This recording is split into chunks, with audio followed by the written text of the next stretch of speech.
اللہ تعالیٰ کے بارے میں جو عقائد کا بیان ہوا، ان میں سے جو عقائد ہم نے پڑھے مختصراً ان کا خلاصہ، اور جہاں پر تفصیل کی حاجت ہوگی وہاں پر تفصیل بیان کریں گے۔ یاد رکھیے، اللہ تبارک و تعالیٰ ایک ہے، کوئی اس کا شریک نہیں ہے، نہ ذات میں، نہ صفات میں، نہ افعال میں، نہ احکام میں، نہ اسماء میں۔ یعنی اللہ تعالیٰ کا کوئی شریک نہیں، نہ ذات میں، نہ صفات میں، نہ افعال میں، نہ احکام میں، نہ اسماء میں، یعنی کسی بھی معاملے میں کسی بھی طرح اس کا کوئی شریک نہیں ہے۔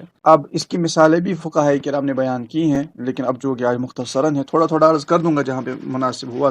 اب جیسے ذات میں تو شریک نہیں ہے، واضح سی بات ہے، سب سمجھتے ہیں۔ یاد رکھیے، صفات میں بھی اس کا کوئی شریک نہیں ہے، صفات میں بھی اس کا کوئی شریک نہیں ہے۔ اب مثال کے طور پر اللہ تعالیٰ خالق ہے، اللہ تعالیٰ پیدا فرماتا ہے، تو صرف خدا ہی خالق ہے، ایسا کوئی نہیں ہے جو خالق حقیقی ہو۔ بس فقط ایک ذات ہے جو خالق حقیقی ہے، وہ اللہ تعالیٰ کی ذات ہے۔ اللہ تعالیٰ کی ایک صفت ہے کہ وہ رزاق ہے، وہ رزق دینے والا ہے، تو فقط خدا ہی ہے جو رزق دیتا ہے، یعنی حقیقتاً صرف خدا رزق دینے والا ہے۔ جس کو وہ نہ دینا چاہے اسے کوئی رزق نہیں دے سکتا، لہٰذا اللہ تعالیٰ کی صفات میں کوئی شریک نہیں ہے۔ اس کی تو اور بھی مثالیں ہیں، اب چونکہ آج اختصاراً ہم آگے بڑھ رہے ہیں۔ نہ افعال میں اس کا کوئی شریک ہے۔ افعال میں مثال دوں گا آپ کو، جیسے اللہ تعالیٰ مارتا ہے اور زندہ کرتا ہے، یعنی فقط یہ خدا ہی ہے جو حقیقی طور پر زندہ کرتا ہے اور حقیقی طور پر موت دینے والا وہی ہے۔ اس کی مثال، جیسے مثال کے طور پر بعض اوقات انسان بہت زیادہ بیماری میں ایسا مبتلا ہو جاتا ہے کہ ڈاکٹر وغیرہ جواب دے دیتے ہیں اور کہہ بھی دیتے ہیں کہ یہ بندہ جو ہے چند لمحوں کا، چند گھنٹوں کا مہمان ہے، لیکن ہم دیکھتے ہیں کہ بسا اوقات وہی مریض جو ہے 2 سال، 3 سال، بلکہ 10 سال بھی زندہ رہتا ہے۔ یہ کیا ہوا، یہ کیسے زندہ ہے، جبکہ ہمارا علم طب تو ہم کو یہ کہہ رہا تھا، بظاہر ڈاکٹر تو یہ کہہ رہے تھے کہ بس چند لمحوں کا مہمان ہے۔ آپ جو زندگی گزار رہا ہے اس وجہ سے کہ رب تعالیٰ نے اس کو موت نہیں دی۔ اصل بات یہ ہوتی ہے کہ رب نے نہیں چاہا کہ اس کو موت آئے، لہٰذا موت نہیں آئی۔ جسے بھی موت آتی ہے فقط رب تعالیٰ کے چاہے سے آتی ہے، اللہ کے چاہے بغیر کوئی مر نہیں سکتا۔ اسی طرح جیسے پیدا ہوتے ہیں بچے کی ولادت ہوتی ہے، تو یہ رب ہی ہے جس نے اس کو پیدا کیا، تو یہ رب کے کام ہے، ان میں کوئی شریک نہیں ہے۔ ایسا نہیں ہو سکتا کہ اللہ تعالیٰ نہیں چاہتا ہے کہ کوئی پیدا ہو اور یہاں سے کوئی اٹھے اس کو پیدا کر دے، ایسا ہو ہی نہیں سکتا۔ ایسا عقیدہ رکھنا صریح شرک ہے، صریح کھلم کھلا کفر ہے۔ ایسا نہیں ہو سکتا کہ رب تعالیٰ چاہے کہ فلاں مر جائے، یعنی اللہ تعالیٰ نے کسی کا وقت مقرر ہو گیا، ختم ہو گیا، اس کی موت کا وقت آ گیا، اب ایسا ہو ہی نہیں سکتا کہ کوئی اس کو زندہ رکھے۔ اگر کوئی ایسا عقیدہ رکھے گا وہ دائرہ اسلام سے خارج ہوگا، کیونکہ اللہ تعالیٰ کے افعال میں کوئی اس کا شریک ہے ہی نہیں۔ تو یہ بنیادی عقائد ہیں۔ اسی طرح نہ احکام میں اس کا کوئی شریک ہے۔ اللہ تعالیٰ کسی چیز کا حکم دے، ایسا نہیں ہے کہ اللہ تعالیٰ کو اس سے کوئی روک سکے، ایسا نہیں ہے۔ یعنی ایسا نہیں کہ اللہ تعالیٰ نے جیسے ہم پر نماز فرض کر دی اور کوئی دوسرا اٹھے وہ کہے کہ نماز فرض نہیں ہے اور اس کا حکم جو ہے وہ خدا کے حکم کے برابر ہو جائے، ایسا ہو ہی نہیں سکتا۔ رب کے حکم کے برابر، اس کے احکام کے برابر کسی کا حکم نہیں ہو سکتا، یہ ظاہر سی بات ہے۔ اسی طرح اسماء میں، اس کے ناموں میں بھی اس کا کوئی شریک نہیں ہے۔ اب اس میں تھوڑی تفصیل عرض کر دوں، اللہ تعالیٰ کے اسماء میں کوئی اس کا شریک نہیں ہے، یعنی جو اللہ تعالیٰ کے نام ہیں، جن معنی پر رب تعالیٰ کے لیے وہ بولے جاتے ہیں، ہرگز ان معنی پر مخلوق کے لیے وہ نہیں بولے جاتے۔ بعض تو ایسے ہیں کہ جو مخصوص خدا کے لیے ہیں، جیسے لفظ اللہ ہے، لفظ رحمان ہے، لفظ قیوم ہے، یہ نام تو مخلوق کے رکھنا بھی ناجائز و گناہ اور حرام ہے۔ بعض اسماء مخلوق کے لیے بولے جاتے ہیں، جیسے قرآن پاک میں ہے، نبی پاک صلی اللہ علیہ وسلم کو رب تعالیٰ نے رؤوف الرحیم فرمایا، لیکن خود اللہ تعالیٰ فرماتے ہیں الرحمن الرحیم، یعنی وہ رحیم ہے۔ اگرچہ بعض ایسے الفاظ ہیں جو ہم اللہ تعالیٰ کے لیے بولتے ہیں، اور بسا اوقات جیسے بندوں کے لیے بھی وہی بولتے ہیں، جیسے اللہ تعالیٰ دیکھتا ہے، سنتا ہے، اور بندہ بھی دیکھتا ہے، سنتا ہے، جیسے خدا نے خود فرمایا فَجَعَلْنَاهُ سَمِيعًا بَصِيرًا، ہم نے بندے کو سننے والا، دیکھنے والا کر دیا۔ لیکن اب جو فرق ہے نا جس سے شرک ختم ہوگا، وہ یاد رکھیے گا، جن معنی پر اللہ تعالیٰ کے لیے یہ اسماء بولے جاتے ہیں، ہرگز ان معنی پر بندوں کے لیے نہیں بولے جا سکتے۔ اب کن معنی پر خدا کے لیے بولتے ہیں؟ مثال کے طور پر اللہ تعالیٰ کا علم، بندے کے پاس بھی علم ہے لیکن خدا کے پاس بھی علم ہے، ٹھیک ہے؟ اللہ تعالیٰ عالم ہے اور ہم کہتے ہیں کہ فلاں بندہ بھی عالم ہے، تو فرق کہاں پہ ہے؟ فرق یہاں پہ ہے کہ اللہ تعالیٰ عالم کسی کے کرنے سے نہیں ہوا ہے، اللہ تعالیٰ کے پاس جو علم ہے وہ کسی کے دینے سے نہیں ہے، اور فلاں عالم کے پاس یا بندے کے پاس جو علم ہے وہ خدا کے دینے سے ہے، خدا کے چاہنے سے ہے۔ اور اللہ تعالیٰ کا علم قدیم ہے، وہ کبھی فنا نہیں ہو سکتا، خدا کا علم ختم نہیں ہو سکتا، نہ اس کے علم میں کوئی کمی آ سکتی ہے۔ لیکن بندے کا جو علم ہے اس میں کمی بھی واقع ہو سکتی ہے، ختم بھی ہو سکتا ہے، یہ حادث ہے، یہ مخلوق ہے، اور خدا کا علم یہ قدیم ہے، اس کی صفت ہے جو ہمیشہ سے اس کے ساتھ قائم ہے اور کبھی فنا نہیں ہوگی۔ اسی طرح دیگر جو ہم باتیں کرتے ہیں، مثال کے طور پر جو ہم کہتے ہیں بندہ بھی رحم کرتا ہے، اللہ تعالیٰ بھی رحم کرتا ہے، تو فرق یہ ہے کہ بندے کو جو قوت رحم کی دی یہ خدا نے دی ہے، اللہ کو یہ طاقت کسی نے نہیں دی، اس کو اپنی ذاتی قوت ہے، یعنی اس کی اپنی ذاتی صفت ہے وہ جو رحم فرماتا ہے۔ لیکن بندے کو جو رحم کرنے کی طاقت دی ہے، اس کے دل میں رحم رب تعالیٰ نے پیدا فرمایا، جبھی جا کے وہ رحم کرتا ہے۔ تو اس طرح کی آگے جا کے بھی کئی طرح کی مثالیں ہیں۔ اب اسی طرح ایک اور مثال عرض کر دو، وفات، جیسے موت دینا یہ اللہ تعالیٰ کا کام ہے، یعنی موت وہی دیتا ہے، لیکن ہم قرآن پاک میں پڑھتے ہیں ملک الموت علیہ الصلوۃ والسلام کے بارے میں اللہ تعالیٰ فرماتا ہے کہ وہ تمہیں وفات دیتے ہیں، کہ ملک الموت تمہیں وفات دیتے ہیں۔ مگر یہاں پہ فرق کہاں پہ ہو گیا؟ جب اللہ تعالیٰ ہی موت دیتا ہے تو یہ فرمانے سے ہمیں کیا مطلب سمجھنا ہے کہ ملک الموت وفات دیتے ہیں؟ یہ کہ اللہ تعالیٰ نے ان کو یہ طاقت دی ہے، ان کو یہ ذمہ داری سونپی ہے، لیکن وفات تبھی وہ دیتے ہیں جب کہ رب چاہے۔ لہٰذا حقیقت کے اعتبار سے موت تو رب تعالیٰ کے چاہنے سے ہی ہوئی، نہ کہ ملک الموت علیہ الصلوۃ والسلام کسی کے پاس بغیر حکم کے پہنچ جائے، ایسا نہیں ہو سکتا۔ ایسا عقیدہ رکھنا کفر ہے، کیونکہ اللہ کی نافرمانی کسی فرشتے سے سرزد ہو ہی نہیں سکتی۔ اگر کوئی عقیدہ رکھے کہ ملائکہ سے گناہ ہوتے ہیں، یہ کفر عقیدہ ہے، کیونکہ عقیدہ یہ ہے کہ وہ معصوم ہے، وہ گناہ نہیں کر سکتے، گناہ ہونا ان سے ممکن ہی نہیں ہے۔ ملک الموت علیہ الصلوۃ والسلام اور تمام فرشتے خدا کے حکم کے پابند ہیں۔ جب پابند ہیں، اس کا مطلب یہ ہوا کہ جب کسی کو موت آتی ہے وہ خدا کے حکم سے، اس کے چاہنے سے ہوتی ہے، خدا کے چاہے بغیر کسی کی موت واقع نہیں ہو سکتی، یہ فائنل بات ہے۔ اب اس کے بعد یہ کہ وہ واجب الوجود ہے، اللہ تعالیٰ واجب الوجود ہے، اس کی بڑی تفصیل ہم نے پڑھی تھی، پھر ممکن الوجود کے حوالے سے کیا ہوتا ہے۔ اب واجب الوجود کا معنی یعنی اس کا ہونا ضروری ہے اور نہ ہونا یہ ناممکن ہے۔ اللہ تعالیٰ کا ہونا ضروری ہے اور نہ ہونا یہ ناممکن ہے، یعنی وہ ہے ہی ہے۔ اللہ تعالیٰ کی ذات بلا شک و شبہ ہے، جو کائنات چل رہی ہے، روز پیدا ہو رہے ہیں، مر رہے ہیں، دنیا میں ہزاروں قسم کے جانور ہیں، اور آپ اندازہ لگا لیں دنیا میں کتنے بڑے بڑے ریگستان ہیں، وہاں پہ رہنے والے کیڑے مکوڑے، دنیا میں کیسے کیسے برفیلے میدان اور مقامات ہیں، وہاں پہ رہنے والے جانور، اور کیسے کیسے سمندر ہے، وہاں پہ رہنے والی ہزاروں لاکھوں مخلوقات، وہ کس نے پیدا کی؟ سب سے پہلی بات تو یہ۔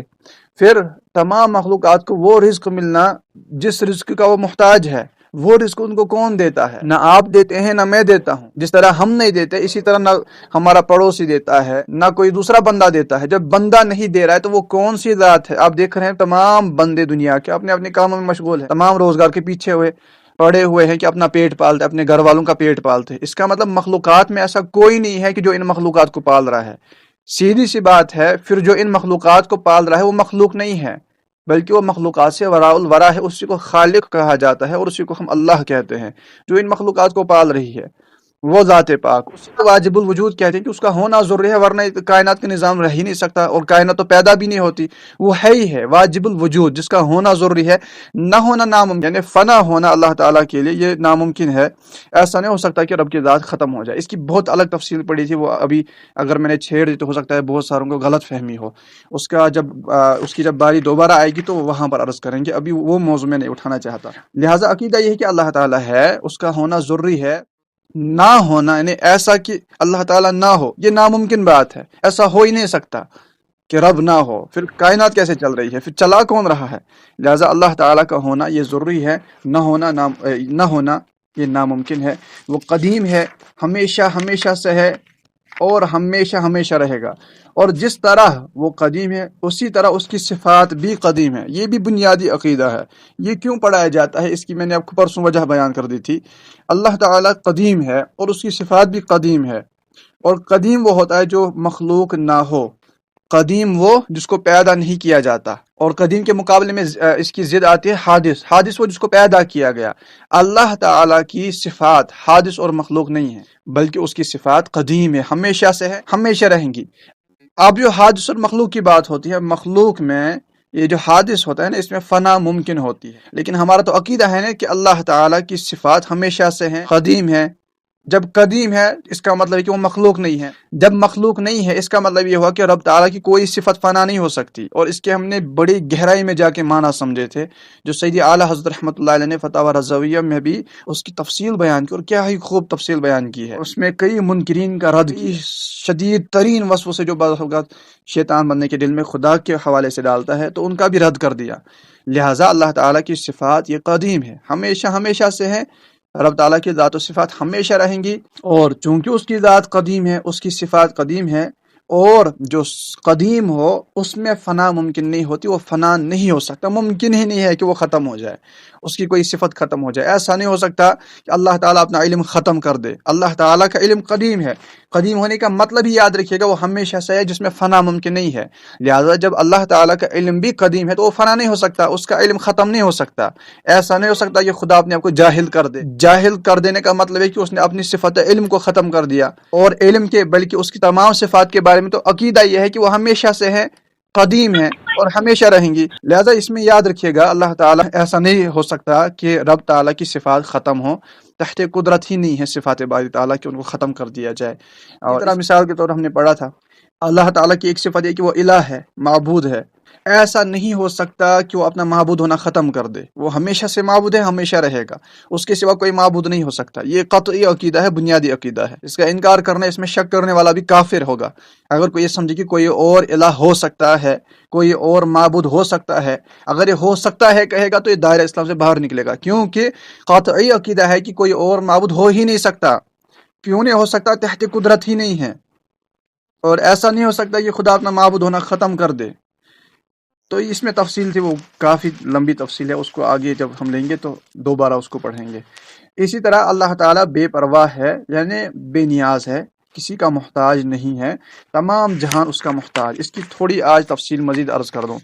اللہ تعالیٰ بے پرواہ ہے، بے پرواہ یعنی بے نیاز ہے، اللہ الصمد، اللہ تعالیٰ بے نیاز ہے، یعنی کہ وہ کسی بھی چیز کا محتاج نہیں ہے، کسی بھی زاویے سے، کسی بھی طرح سے اللہ تعالیٰ کسی کا محتاج نہیں ہے۔ اس عقیدے میں جو گہرائی ہے وہ بڑی ڈیپ ہے، کئی طرح کی مثالیں پیش کی جا چکی ہیں، اب اس میں ایک چیز پھر سے عرض کر دوں کہ اللہ تعالیٰ کسی چیز کا محتاج نہیں ہے، لہٰذا جب کسی چیز کا محتاج ہے ہی نہیں تو یاد رکھیے گا رب تعالیٰ مکان میں رہنے کا محتاج نہیں ہے۔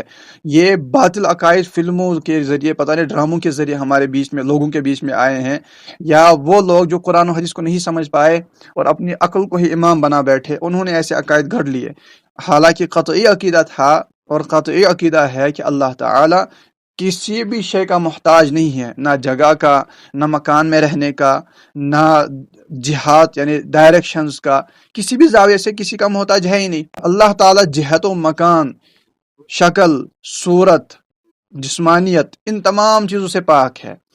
آپ جسم اور مکان کے حوالے سے پرسوں میں نے جو مثالیں عرض کر دی تھی وہ مناسب ہے کہ ابھی پھر سے عرض کر دوں، تاکہ وہ اگر آپ کے ذہن میں رہیں گے تو کئی سوالوں کے جوابات آپ انشاءاللہ تعالی خود بھی دے سکیں گے۔ اب جیسے کہ عقیدہ ہے کہ اللہ تعالیٰ جگہ اور مکان سے پاک ہے، اس حوالے سے جو کئی معترضین ہیں بیچارے عقل کے مارے جو اعتراضات کرتے ہیں اپنی عقل کو استعمال کر کے، حالانکہ امیر اہل سنت کا ایک قول بھی ہے کہ ہم عقل کے بندے نہیں ہیں، خدا کے بندے ہیں، خدا کے معاملے میں عقل کو دخل ہی نہیں ہے۔ جیسے کہ ہمارا عقیدہ ہے اللہ تعالیٰ جگہ اور مکان سے پاک ہے۔ پہلی مثال آپ کو اس حوالے سے عرض کر دوں، پہلا نقطہ یاد رکھیے، ہم نے ابھی عقیدہ پڑھا کہ اللہ تعالیٰ کی ذات و صفات یہ قدیم ہے، رب کی ذات و صفات قدیم ہے، اور اللہ کے علاوہ کچھ بھی، رب کی ذات و صفات کے علاوہ کچھ بھی قدیم نہیں ہے۔ اگر کوئی بندہ اللہ کی ذات و صفات کے علاوہ کسی بھی چیز کو، خواہ ایک ذرہ ہی کیوں نہ ہو، اگر رب کی ذات و صفات کے علاوہ کوئی بندہ کسی بھی چیز کو قدیم سمجھے، یعنی ہمیشہ سے سمجھے، وہ دائرہ اسلام سے خارج ہے، پکا کافر ہے۔ جو یہ سمجھے کہ اللہ تعالیٰ کے ذات و صفات کے علاوہ بھی کوئی شے قدیم ہے، قدیم کا معنی یہ جو ہمیشہ سے جس کو پیدا نہیں کیا گیا۔ بہار شریعت میں بھی جو عقیدہ ہے اور فقہاء کرام نے جو بیان کیا کہ اللہ تعالیٰ کی ذات و صفات قدیم ہے، باقی پورا عالم یہ حادث ہے۔ حادث کس کو کہتے ہیں؟ حادث کہتے ہیں اسے جس کو پیدا کیا گیا، جس کو بعد میں پیدا کیا گیا۔ اور عالم جو ہے نا، عالم کے بارے میں عقیدہ یہ ہے کہ یہ حادث ہے، اور عالم میں تمام مخلوقات شامل ہے۔ رب کی ذات و صفات چونکہ مخلوق نہیں ہے، اس کے علاوہ جو کچھ ہے وہ تمام عالم کہلاتا ہے، چاہے وہ انبیاء علیہ الصلوۃ والسلام ہی کیوں نہ ہو، سب کو پیدا کیا گیا ہے۔ ظاہر سی بات ہے، تو بنیادی عقیدہ ہے، اس کا منکر بلکہ اس میں شک کرنے والا، معمولی ادنا شک لانے والا بھی پکا کافر ہے۔ تو رب تعالیٰ کی ذات و صفات قدیم ہے، ٹھیک ہے، اور اس کے علاوہ جو کچھ ہے وہ سب بعد میں پیدا کیا۔ اب یہاں پر یاد رکھیے، ہم جو کہتے ہیں نا اللہ تعالیٰ جگہ مکان سے پاک ہے، ہماری عقلیں اس میں کام نہیں کرتی، ہمیں عقل کو دخل دینا ہی نہیں ہے۔ اب جو یہ جگہ ہے یا جگہیں ہیں یا آسمان ہے یا عرش ہے، کرسی ہے، یہ تمام جگہیں یاد رکھیے گا یہ بھی حادث اور مخلوق ہیں، ان کو بعد میں پیدا کیا گیا۔ اب یہاں پر دو جوابات بنتے ہیں، ایک تو یہ، اگر کوئی یہ عقیدہ رکھتا ہے کہ اللہ تعالیٰ معاذ اللہ کسی مکان کے اندر ہے، جگہ میں ہے، یا عرش پر ہے یا آسمان پر ہے یا ہر جگہ ہے، اس سے پوچھا جائے گا کہ اللہ کے بندے یہ تو بتاؤ کہ یہ جگہ مکان آسمان عرش یہ کہاں تھے، یہ تو بعد میں آیا نا۔ اگر وہ معاذ اللہ کہے کہ اللہ تعالیٰ کے ساتھ ساتھ وہ جگہ بھی جہاں اللہ تعالیٰ معاذ اللہ ثم معاذ اللہ، اگر وہ جگہ کے اندر مانتا ہے، ظاہر سی بات ہے پھر یا تو یہ مانتا ہے کہ وہ جگہ بھی ہمیشہ سے ہے۔ جب اس نے یہ مان لیا کہ جگہ بھی ہمیشہ سے ہے تو اس نے اس بنیادی عقیدے کا انکار کیا اور دائرہ اسلام سے خارج ہوگا، کیونکہ عقیدہ تو یہ ہے کہ جگہیں بعد میں آئی ہیں، صرف رب کی ذات و صفات ہمیشہ سے ہیں۔ یا تو اگر وہ یہ کہے گا کہ معاذ اللہ ثم معاذ اللہ، جگہ اور مکان، اگر کوئی یہ کہتا ہے کہ نہیں جگہ اور مکان کے اندر پہلے خدا نہیں رہتا تھا، بعد میں اس نے رہنا سٹارٹ کر دیا، تو یہ خدا کی طرح محتاج و احتیاج ہونا اس کی نسبت ہے کہ نہیں اللہ کو پہلے حاجت نہیں تھی، بعد میں خدا کو محسوس ہوا کہ نہیں مجھے مکان بھی بنانا چاہیے، پھر اللہ نے مکان۔ یہ تو قباحتوں سے بڑے عقائد ہیں، کفریات ہیں کہ اللہ تعالیٰ مکان کا محتاج ہو گیا۔ یا پھر یہ کوئی کہتا ہے کہ معاذ اللہ کسی جگہ مکان کے اندر ہے، تو اس سے پوچھا جائے گا کہ یار اللہ کے بندے ایک بات تو بتا، جگہ مکان عرش کرسی ساری جگہیں تو بعد میں آئی، اللہ تعالیٰ تو ہمیشہ سے ہے، جب یہ جگہ تھی ہی نہیں تو اللہ تعالیٰ کہاں تھا؟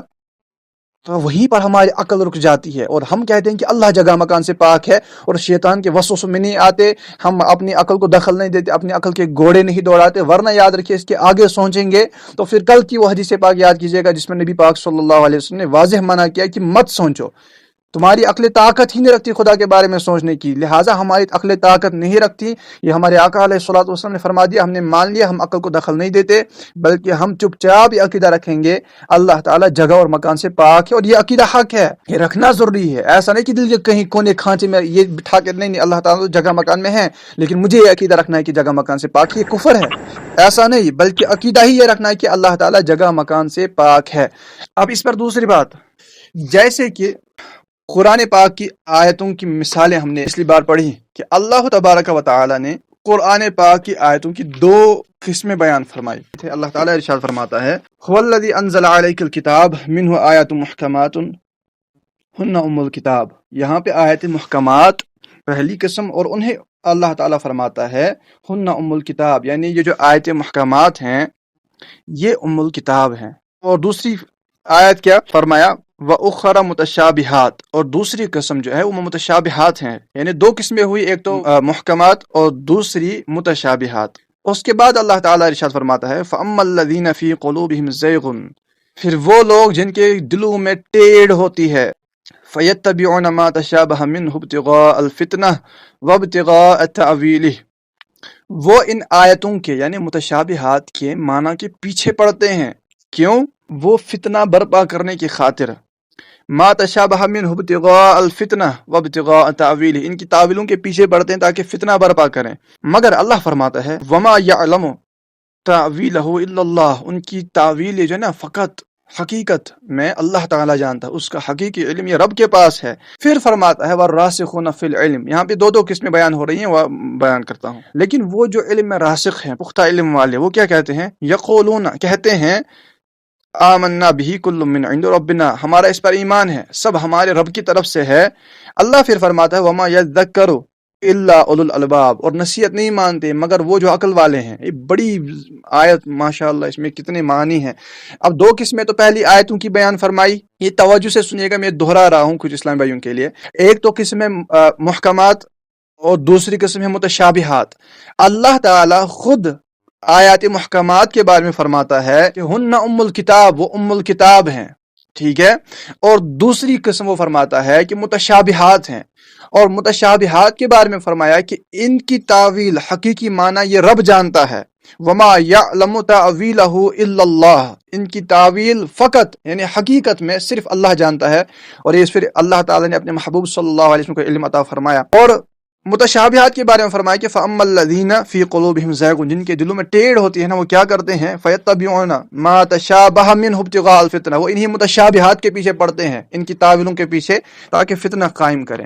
اب یہ جو آیت میں نے بیان کی، میں نے کیوں بیان کی ہے، یہ سورہ آل عمران کی آیت نمبر 7 ہے، جس میں 2 قسمیں بیان ہوئی ہیں، یہ یاد رکھیے گا. اب اس کو بیان کرنے کی وجہ ہے، اب یہاں سے ثابت ہوا کہ قرآن کی آیت 2 اقسام کی ہیں. ایک تو محکمات ام الکتاب ہوتی ہیں، اور ان کے معنی صاف ہوتے ہیں، ڈائریکٹ سمجھ آتے ہیں، جیسے نماز کا حکم ہے، زکوٰۃ کا حکم ہے، روزوں کا حکم ہے، ڈائریکٹ سمجھ آ گیا. لیکن بعض متشابہات ہوتے ہیں، ان کا علم عام بندہ نہیں جانتا، ان کا حقیقی علم رب تعالیٰ کے پاس ہے، اور اس کے محبوب صلی اللہ علیہ وسلم کو اس نے عطا فرمایا، اور ان کے صدقے جس کو ملا. اب یہاں پر جو یہ فرمایا کہ متشابہات کے پیچھے وہ لوگ پڑتے ہیں جن کے دل میں ٹیڑھ ہوتی ہے، اس کا مطلب یہ ہوا کہ ہمیں اجازت نہیں ہے کہ آیات متشابہات کے معنی تلاش کرنے پھریں، ہم ان کے معنی کی گنکاش میں رہیں کہ اس کا کیا مطلب ہے، اس کا کیا مطلب ہے. اب متشابہات کی مثال جو فقہائے کرام نے دی ہے، واضح اس آیت کو اس میں شامل کیا ہے. اور سید اعلیٰ حضرت امام اہل سنت رحمۃ اللہ تعالی علیہ نے فتاوی رضوی میں جو رسالہ ان کا ہے قوارع القہار کے نام سے، زبردست ترین رسالہ اس موضوع پر ہے، اس میں اس آیت کو ثابت کیا کہ یہ آیت جو میں آگے پڑھنے والا ہوں یہ متشابہات سے ہے. وہ کون سی آیت ہے؟ استوى علی العرش. یہ جو آیت ہے، یاد رکھیے گا 7 مقامات پہ اس طرح کے الفاظ بیان ہوئے ہیں قرآن پاک میں. اب جب یہ آیت متشابہات سے ہے، ٹھیک ہے، لہٰذا پتہ چلا کہ استوى، لفظ استوا کے معنی کے پیچھے پڑنا یہ ان لوگوں کا کام ہوتا ہے جو جن کے دل میں ٹیڑھ ہوتی ہے. اور آج کے زمانے میں بھی جو علم سے وابستہ ہیں ان کو پتہ ہے کہ اس آیت کے پیچھے کون لوگ پڑے ہوئے ہیں، اور اس آیت کا غلط معنی ثابت بیان کر کر کے انہوں نے کتنوں کو گمراہ کر دیا. جو خدا فرماتا ہے کہ یہ لوگ ان کے پیچھے پڑتے ہیں تاکہ یہ فتنہ برپا کریں، اور وہ یہی کر رہے ہیں. حالانکہ یہ آیت متشابہات سے تھی، اس کے معنی کے پیچھے پڑھنے کی اجازت ہی نہیں تھی، اللہ کی طرف سے اجازت نہیں تھی، لیکن بندے پڑھ رہے ہیں، اور اللہ نے اس کی تقسیم بیان کی کہ وہ کون بندے ہیں. پھر دوسرے وہ فرمایا کہ والراسخون فی العلم، جو علم میں مضبوط ہے وہ تو یہی کہتے ہیں کہ ہمارے رب کی طرف سے ہیں، ہم معنی کے پیچھے نہیں پڑتے، جو رب نے فرمایا ہمارا اس پر ایمان ہے. لیکن ٹیڑھ والے معنی کے پیچھے پڑتے ہیں. اب پھر نتیجہ کیا ہوا؟ نتیجہ یہ نکلا کہ انہوں نے اس لفظ کو سمجھا نہیں، اور اس کا وہ معنی بیان کر دیا جو رب کے شائن شان ہی نہیں تھا. ام الکتاب کون سی آیتیں ہیں؟ محکمات میں سے آیت مبارکہ ہے لیس کمثلہ شیء. واضح آیت ہے کہ اللہ تعالیٰ کے جیسی کوئی شے نہیں، اس کے جیسا کوئی ہے ہی نہیں، کائنات میں اس کے جیسا کوئی نہیں. جیسے ہمارے جسم و جسمانیت ہے، لیس کمثلہ شیء، پتہ چلا رب تعالیٰ جسم و جسمانیت سے پاک ہے، اگرچہ اور بھی دلائل ہیں، میں اس اعتبار سے کو سمجھا رہا ہوں. لیس کمثلہ شیء، بندے کی جو صفات ہیں اللہ تعالیٰ ان سے پاک ہے. لیس کمثلہ شیء، کوئی شیء اس کے جیسی نہیں ہے. لہٰذا بندے کی جو کیفیات ہیں اللہ تعالیٰ ان کیفیات سے پاک ہے. لہٰذا کسی بھی طرح سے، ہم نے پہلے پڑھا نا، کوئی مطلب شریک نہیں ہو سکتا رب کی صفات میں، شرک سے پاک ہے. تو کسی بھی طرح سے، کسی بھی اعتبار سے اللہ تعالیٰ کے جیسا کوئی ہو ہی نہیں سکتا. اور مخلوق کی جو صفات ہیں، کیفیات ہیں، رب تعالیٰ ان تمام سے پاک ہے. تو بنیادی عقائد ہیں، یہ تو زیر بحث کی گفتگو ہی نہیں ہے، سیدھی سی باتیں ہیں. اور رب ہی فرماتا ہے لیس کمثلہ شیء، یہ بنیادی آیت ہے. اب جب یہ آیت آئی استوى علی العرش، یاد رکھیے گا استوى علی العرش کے جو معنی بیان کیے گئے ہیں، اس حوالے سے علماء حقہ کی 2 قسمیں ہیں. ایک تو وہ ہیں جو تفویض کرتے ہیں، تفویض یہ کرتے ہیں کہ ہم ان کے معنی کے پیچھے پڑھتے ہی نہیں ہیں، رب نے فرمایا ہمارا اس پر ایمان ہے.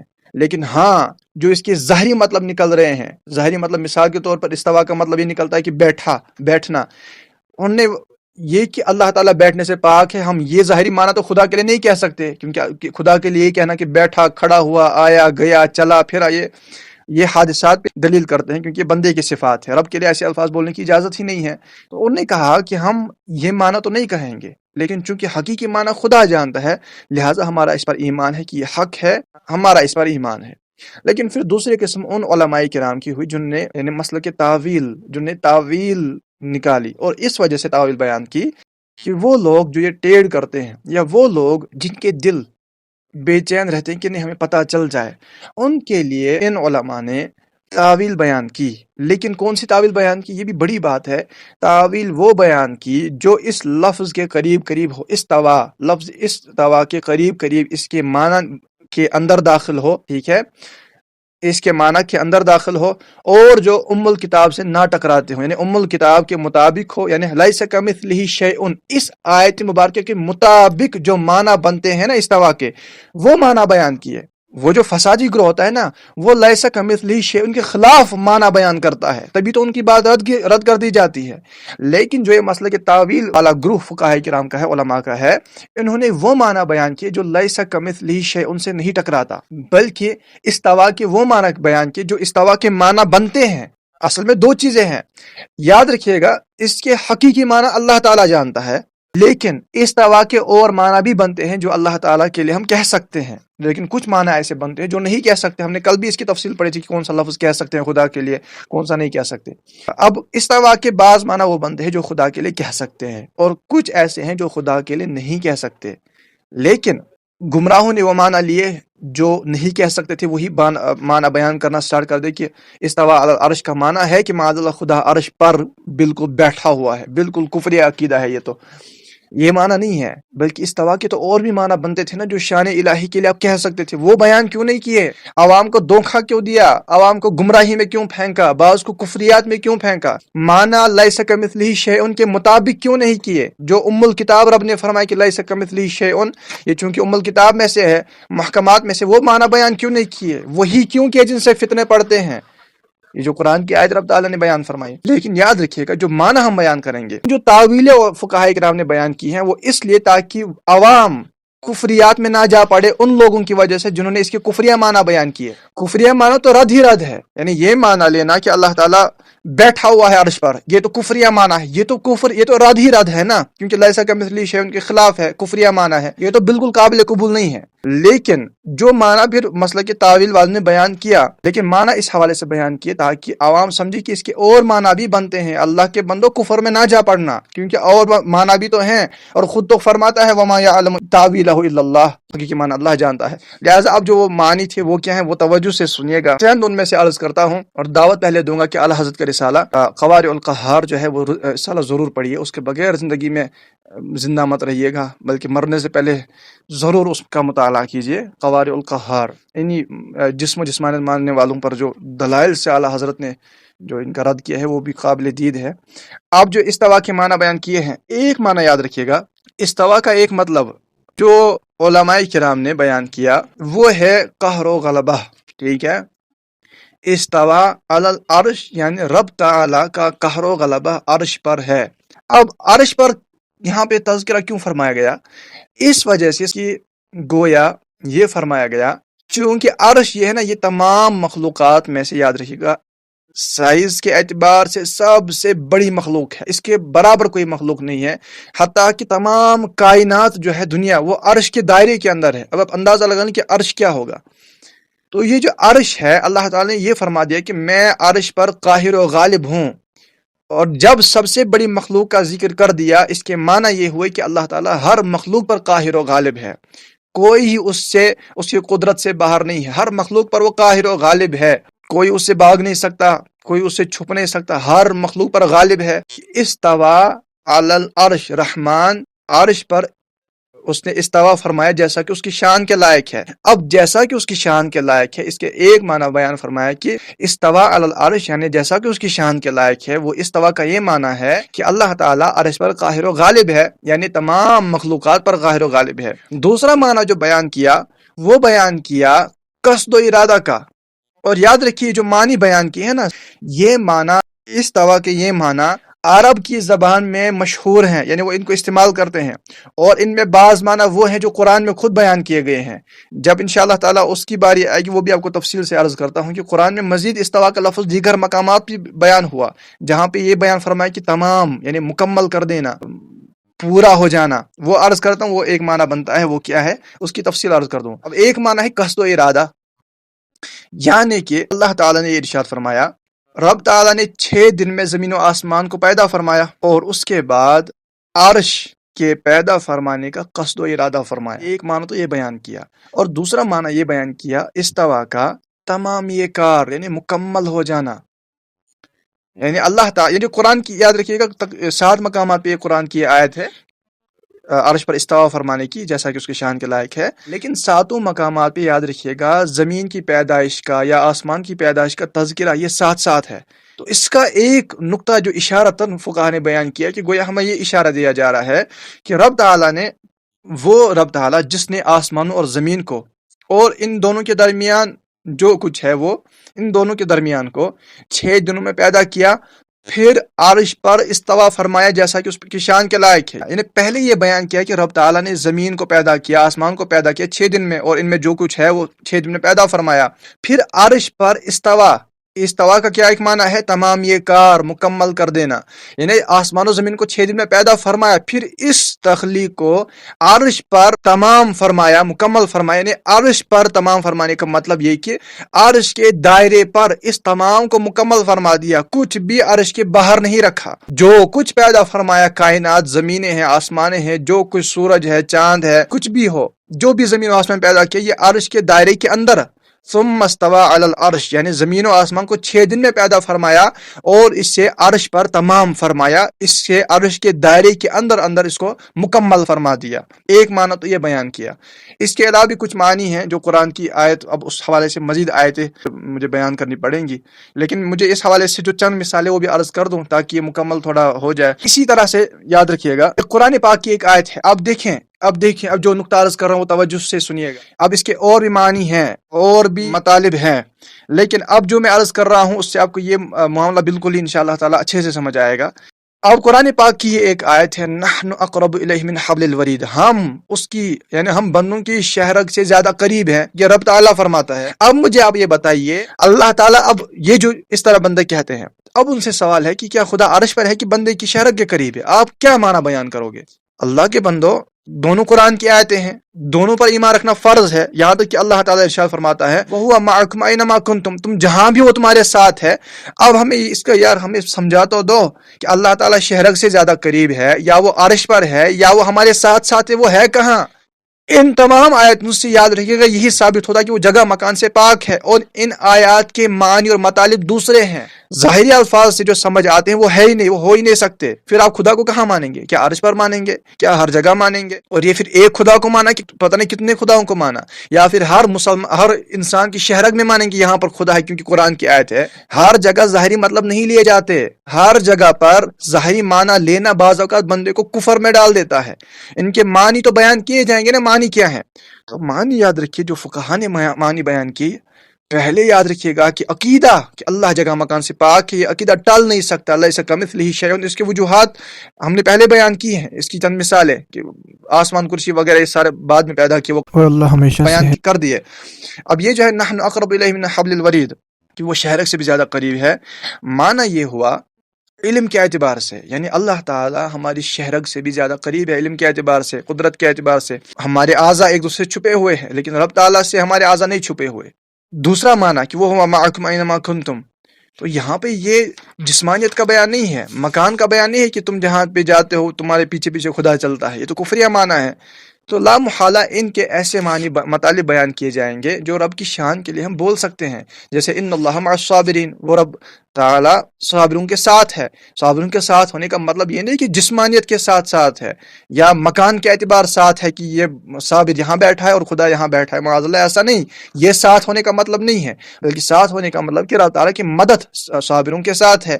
اسی طرح جیسا کہ امام غزالی رحمۃ اللہ علیہ نے اللہ کی جگہ مکان، جسم و جسمان سے پاک ہونے کے حوالے سے جو احیاء العلوم کی پہلی جلد میں بیان فرمایا، اس میں جو رسالہ لکھا اس میں ایک حدیث پاک نقل کی، دل پروردگار خدا کی 2 انگلیوں کے درمیان ہے۔ امام غزالی نے بیان کیا کہ اگر تم کسی بندے کے دل کو چیرو گے تو کیا وہاں پہ 2 انگلیاں پاؤ گے؟ نہیں، ایسا تو نہیں ہے۔ پھر اس حدیث کا کیا مطلب ہے؟ اگر ظاہری معنی مراد لیں گے تو پھر اس کا مطلب تو یہ ہونا چاہیے کہ یہاں پہ 2 انگلیاں ہیں، لیکن جب دیکھتے ہیں تو وہاں پہ 2 انگلیاں نہیں ہیں، پتہ چلا ظاہری مطلب نہیں ہے، معنی اس کے کچھ اور ہیں۔ اور معنی سیدی امام غزالی رحمۃ اللہ نے بیان یہ فرمائے کہ یہ رب تعالیٰ کی قدرت کا بیان ہے، کہ رب تعالیٰ کہ دست قدرت میں بندے کا دل ہے، جب چاہے ہدایت کی طرف لائے، جب چاہے ہدایت سے الگ کر دے، جو عقیدہ ہم نے کل پڑھا۔ تو معنی بھی واضح ہو گئے، جیسے ہم کہتے ہیں کہ فلاں میری انگلیوں پہ ناچتا ہے، میں چٹکیوں میں کام کرا دیتا ہوں. تو یہ محاورات ہوتے ہیں، نہ یہ کہ تم ظاہری مطلب لے کر کفریات کرنے بیٹھ جاؤ اور عوام اور ہمارے چھوٹے بچوں کو کفریات میں مبتلا کر دو، جیسا کہ ہمارے بچوں کو پڑھایا جا رہا ہے، بعض اوقات اس طرح پڑھایا جا رہا ہے. اسی طرح آگے بڑھتے ہیں. اب یہ مثال دینا، دیکھیں یہ جو میں نے آپ کو مثالیں دیں، ان سے یہ ثابت ہوا کہ یہ جو اس طرح کی آیتیں ہیں، ان کے ظاہری مطلب لینا ہرگز جائز نہیں ہے. ان کے معنی بیان کیے جائیں گے کہ معنی کیا ہے، ورنہ ظاہری مطلب لیں گے تو پتہ نہیں پھر خدا کو کہاں ڈھونڈیں گے، عرش پہ ڈھونڈیں گے کہ ہر ایک بندے کے دل شہرنگ میں ڈھونڈیں گے آپ. پھر آپ کو چاہیے کہ نماز اس بندے کی طرف، کوئی بھی بندہ جہاں کھڑا اس کی طرف نماز پڑھنا شروع کر دے، کیوں خدا تو معاذ اللہ ان ظاہری مطلب لینے والوں کے اعتبار سے اس کے اندر ہے نا، تو پھر اس کی طرف نماز پڑھو. لہٰذا عرش پر استوا فرمائے جیسا کہ اس کی شان کے لائق ہے، اور وہ ہم نے تھوڑا تفصیل سے بیان کیا. لیکن عقیدہ یاد رکھیے گا، اللہ تعالیٰ بیٹھنے، جسمانیت سے، کھڑے ہونے سے، عرش کا محتاج ہونے سے، ان تمام چیزوں سے پاک ہے. کل ہم نے ایک عقیدہ پڑھا تھا نا کہ اللہ تعالیٰ متغیر نہیں ہوتا، وہ بدلتا نہیں ہے. یہ ذہن میں رکھیے گا، یہ بھی اس حوالے سے عرض کرتا چلوں. اللہ تعالیٰ بدلتا نہیں ہے. اس کا کیا معنی ہے؟ ہم نے سمجھا کہ نہیں سمجھا؟ اللہ تعالیٰ بدلتا نہیں ہے. بدلتا وہ ہے جو مخلوق ہو، جو حادث ہو، اور جس میں تغیرات ہوتے ہیں، وہ فانی ہوتا ہے. کائنات بدلتی ہے، درخت بدلتے ہیں، زمین و آسمان آپ دیکھیں تغیرات ہو رہے ہیں نا، روز تو ہو رہے ہیں. ابھی دن ہے، ابھی رات ہے، ابھی بارشیں ہیں، سب تغیر ہو رہا ہے. تو جس میں تغیر ہوتا ہے وہ فانی ہوتا ہے، رب میں تغیر نہیں ہوتا. یعنی کہ جیسا وہ ہمیشہ ہمیشہ سے ہے، ایسا ہی ہمیشہ ہمیشہ رہے گا، اس میں چینجنگز نہیں آ سکتی، کیونکہ رب تعالیٰ حادث نہیں ہے نا، وہ مخلوق نہیں ہے، وہ خالق ہے. لہٰذا جب ہم نے یہ عقیدہ رکھا، جب عرش و مکان کرسی نہیں تھے، جگہ مکان سے بے شک پاک تھا، ویسا ہی تو اب بھی ہے. اس کا مطلب یہ عقیدہ آج بھی رکھنا ہے کہ جگہ مکان سے پاک ہے. ایسا نہیں کہ پہلے جگہ مکان سے پاک تھا اب محتاج ہو گیا، وہ متغیر نہیں ہوتا، وہ جگہ مکان سے پاک بے شک ہے. اب اسی طرح اس حوالے سے عرض کرتا چلوں. بعض اگر آپ کو یہ اعتراض کر دینا، یار اگر خدا عرش پر نہیں ہے، آسمان پر نہیں ہے، تو آسمان کی طرف ہاتھ اٹھاتے کیوں ہو دعا کے لیے؟ اللہ کے بندو کی احمقانہ بیوقوفانہ سوال ہے. اس سے یہ سمجھنا کہ خدا آسمان پر ہے، عرش پر ہے. پھر میں ان کو یہ جواب دوں، یار ہم نماز کعبے کی طرف رخ کر کے کیوں پڑھتے ہیں؟ پھر تو ہمیں بھی چاہیے نا، ان کو بھی چاہیے کہ کعبے کی طرف نماز کیوں پڑھتے ہو؟ پھر آسمان کی طرف نماز پڑھو. جب تمہیں ڈائریکٹ پتہ ہے کہ خدا کہاں ہے، جگہ مکان کے اندر اس کو مانتے ہو معاذ اللہ، پھر ڈائریکٹ آسمان کی طرف نمازیں پڑھو نا، پھر کعبے کی طرف کیوں پڑھتے ہو؟ اللہ کے بندو یاد رکھیے گا، کعبے کی طرف نماز پڑھنا ہو یا بیت المقدس کی طرف، اول جو ہمارا قبلہ تھا اس کی طرف نماز پڑھنا ہو، یا آسمان کی طرف اپنے ہاتھوں کو بلند کرنا ہو، یہ اس وجہ سے نہیں ہے کہ خدا پہلے بیت المقدس میں رہتا تھا، پھر معاذ اللہ اس نے وہاں سے وہ ٹرانسفر کر لی اور کعبے کے اندر چلا گیا، اور جب بندہ دعا مانگتا ہے پھر ٹرانسفر کر کے آسمان. یہ کیا مذاق بنا رکھا ہے؟ خدا کو مانا ہے کہ کسی اور کو مانا ہے؟ اللہ بدلتا نہیں ہے، وہ جگہ میں ہونے سے پاک ہے، آنے جانے سے پاک ہے. بلکہ یاد رکھیے گا، خواہ آسمان کی طرف ہاتھ اٹھانا ہو، کعبے کی طرف منہ کر کے نماز پڑھنا ہو، قبلہ اول کی طرف منہ کر کے نماز پڑھنا ہو، یہ سب کے سب اس وجہ سے ہے کیونکہ یہ شریعت کا حکم تھا. بس اس وجہ سے کہ یہ خدا اور خدا کے رسول صلی اللہ علیہ وسلم کا حکم ہے، ہم حکم کی تعمیل کرتے ہوئے کعبے کی طرف نماز پڑھتے ہیں، نہ اس وجہ سے کہ خدا کعبے کے اندر ہے. ہم اس وجہ سے آسمانوں کی طرف ہاتھ اٹھا کر دعا مانگتے ہیں کہ حکم یہی ہے کہ ہتھیلیوں کو اونچا کیا جائے، اور یہ کہا گیا کہ آسمان یا ہتھیلیوں کا یا دعاؤں کا قبلہ ہے. تو اس وجہ سے نہیں ہے کہ خدا وہاں پر ہے معاذ اللہ، وہ تو جگہ مکان سے پاک ہے. آسمان تو فرشتوں کا مسکن ہے، آسمان پر تو فرشتے رہتے ہیں. اگر یہ مانتے ہو خدا بھی آسمان پر رہتا ہے، پھر تو خدا کو فرشتوں کی طرح سمجھ لیا معاذ اللہ، یہ مماثلت پیدا کر دی ہو. تو خدا خود فرماتا ہے لیس کمثلہ شیء، مماثلت ہی نہیں ہے، اللہ کی جیسا کوئی ہے ہی نہیں. تو فرشتوں کو خدا کے برابر ٹھہراؤ یا بندے کو ٹھہراؤ، دونوں اعتبار سے کفر ہے، دونوں اعتبار سے شرک ہے. لہٰذا عقیدہ یاد رکھیے گا، وہ جگہ اس کی اور بھی یاد رکھیے گا، اور بھی کئی طرح کی مثالیں ہیں. اور جو منکرین بعض اوقات پیش کرتے ہیں نا، انہیں کی ان روایت آیتوں سے ثابت ہو رہا ہوتا ہے کہ خدا اللہ تعالیٰ جو ہے وہ جگہ مکان سے پاک ہے، لیکن وہ کیا کریں، وہ سمجھتے نہیں ہیں.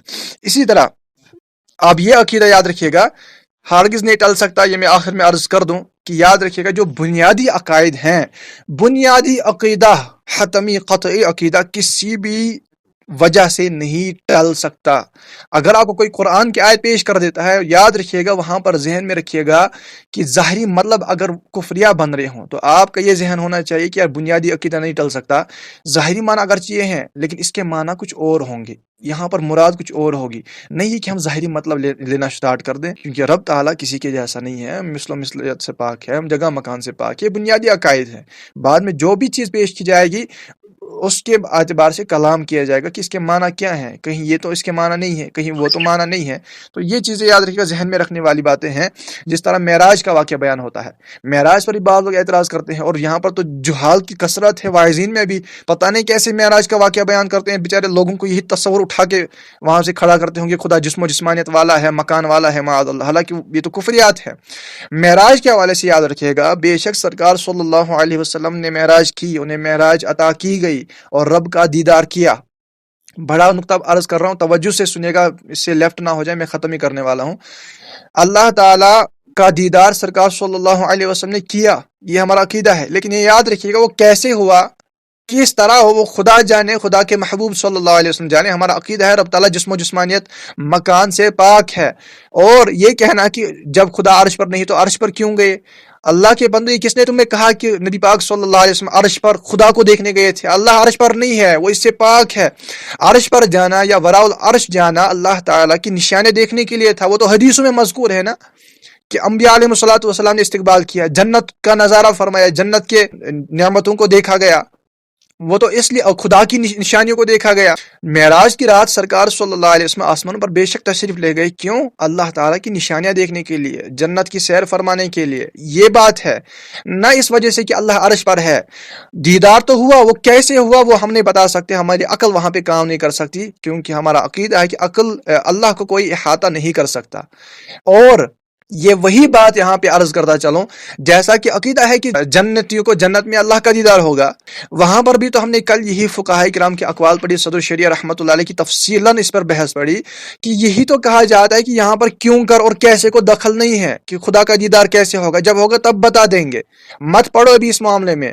اسی طرح وہی معاملہ یہاں پر بھی ہے کہ سرکار صلی اللہ علیہ وسلم کو دیدار تو ہوا، اب کیوں کر ہوا، کیسے ہوا، یہ الفاظ یہاں بولنے کے ہے ہی نہیں، کیونکہ عقل کا مقام ہی نہیں ہے نا۔ تو جیسا وہاں پر جواب ہے کہ جنت میں دیدار ہوگا، لیکن کیسے ہوگا ہم نہیں بتا سکتے، دیدار ہوگا، لیکن کہتے ہیں نا کہ بے شک دیدار تو ہوگا، لیکن جنت میں جیسے دیدار ہوگا اس کا یہ مطلب نہیں ہے کہ اللہ تعالیٰ ڈائریکشن میں ہوگا، کیونکہ وہ ڈائریکشن سے پاک ہے۔ اب ہماری اس میں عقل کام نہیں کرتی، جب عقل کام نہیں کرتی اور تمہارے محبوب، تمہارے آقا اللہ کے نبی نے بھی منع کر دیا کہ اللہ کے بارے میں مت سوچو صلی اللہ تعالیٰ علیہ وسلم، تو میں ہوں کون جو خدا کے بارے میں سوچوں؟ لہٰذا رب کا دیدار نبی علیہ الصلوۃ والسلام کو بے شک ہوا، یہ عقیدہ ہے۔ اب کیسے ہوا اس میں ہمیں پڑھنے کی حاجت نہیں ہے۔ اس میں ایک حدیث پاک بھی بیان کی جاتی ہے کہ میں نے اپنے رب کو بہترین صورت میں دیکھا۔ یاد رکھیے گا، اس کے معنی فقہاء نے بیان کیے ہیں۔ ایک تو یہ ہے کہ میں نبی پاک صلی اللہ علیہ وسلم کے اعتبار سے کہ سرکار صلی اللہ علیہ وسلم بہترین صورت میں تھے، یہ ایک معنی اس میں بیان کیا ہے۔ یہاں پر ہرگز یاد رکھیے گا یہ معنی مراد نہیں ہے کہ اللہ تعالیٰ صورت والا ہے، شکل و صورت والا ہے، ایسا کچھ معنی نہیں ہے۔ اللہ تعالیٰ شکل و صورت سے بلا شک و شبہ پاک ہے۔ اسی طرح ایک اور روایت بیان کی جاتی ہے کہ علم غیب کے حوالے سے کہ سرکار صلی اللہ علیہ وسلم فرماتے ہیں کہ اللہ تعالیٰ نے دست قدرت میرے شانوں کے درمیان رکھا۔ یہ بات یاد رکھیے، یہ متشابہات سے روایت ہوتی ہیں، یہ ایک روایت نہیں ہے، یہ کئی طرح کی روایت آپ کو ملیں گی، لیکن جب بنیادی علم ہوگا تب بچیں گے، یعنی تب صحیح سمجھیں گے۔ بنیادی علم نہیں ہوگا نا، ٹھوکر کھا بیٹھیں گے۔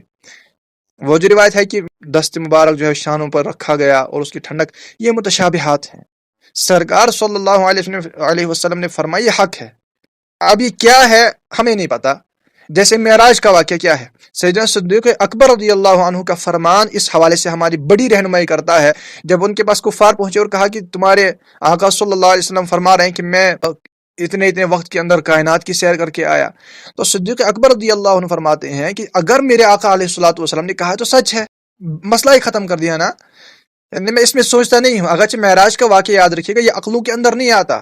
معراج کا واقعہ اور معجزات انبیاء علیہ الصلوۃ والسلام بھی عقلوں میں نہیں آتے، یہ بات یاد رکھیے گا۔ بندہ سوچتا ہے کہ اگر عقل سٹارٹ کر دے کہ یہ کس طرح ہو سکتا ہے، لیکن عقل کو قربان کریں گے نا، عقل قربان کن بپیش مصطفیٰ صلی اللہ علیہ وسلم۔ عقل کے بندے تھوڑی ہیں، ہم اللہ کے بندے ہیں، لہٰذا عقل کو دخل نہیں ہے۔ لہٰذا وہ جو روایتیں ہیں شان اقدس علم غیب کے بارے میں کہ دست مبارک رکھا گیا، ٹھنڈک محسوس ہوئی، تو وہ متشابہات سے ہم ان کے معنی مطالب کی طرف نہیں جائیں، معنی مطالب میں غور و فکر کی طرف نہیں جائیں گے، بس یقین رکھیں گے کیونکہ ہمارے نبی صلی اللہ علیہ وسلم یہ بلا شبہ حق ہے، درست ہے، جو فرمایا حق ہے، لیکن اس کے معنی یہ بھی مراد نہیں لیں گے کہ اللہ تعالیٰ جسم اور جسمانیت والا ہے۔ وہ معنی مراد لیں گے تو کفریہ معنی بنیں گے، ہم کفریہ معنی مراد نہیں لیں گے، کیونکہ متشابہات سے پہلے ہی رب نے قرآن میں باخبر کر دیا ہے کہ اس کے معنی کے پیچھے نہیں پڑنا، اگر معنی کے پیچھے پڑو گے اللہ خود فرماتا ہے کہ ان کے دلوں میں ٹیڑھ ہوتی ہے،